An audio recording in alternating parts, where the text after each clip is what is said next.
که فرزند این سرزمینم، در پی توشه خوش چینم. شادم از پیشه خوش چینی، رمز شادی بخوان از جبینم. قلب ما بود مملو از شادی بی پایان، سعی ما بود بهر آبادی این سامان.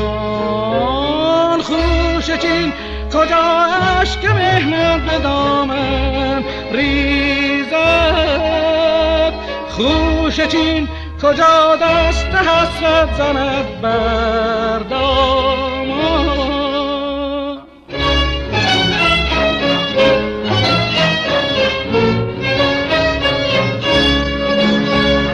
ای خوشا پس از لحظه‌ای چند آرمیدن، همراه دلبران خوش چیدن. از شب گهی همچو بلبل نغمه خواندن، گه از این سو به آن سو دویدن.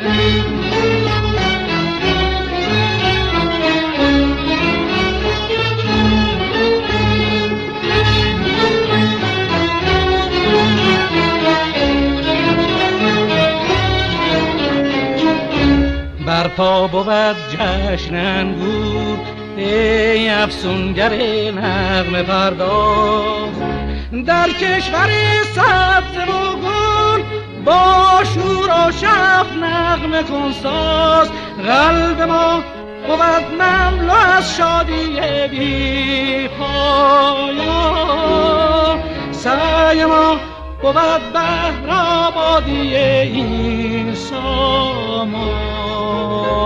خوش چین کجا اشک مهنت به دامن ریزد، خوش چین کجا دست حسرت زند بر دامان.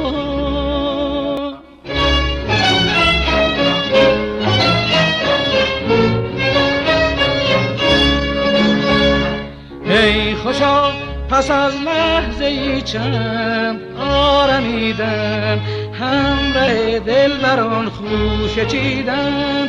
از شب گهی همچو بلبل نغمه خواندن، گه از این سو به آن سو دویدن.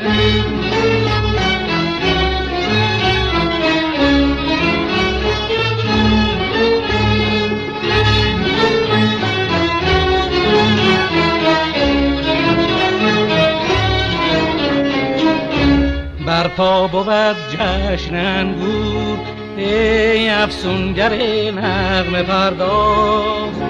در کشور سبز و گل با شور و شف نغمه کن ساز. قلب ما بود مملو از شادی بی پایان، سعی ما بود بهر آبادی این سامان. خوش چین کجا اشک مهنت به دامن ریزد، خوش چین کجا دست حسرت زند بر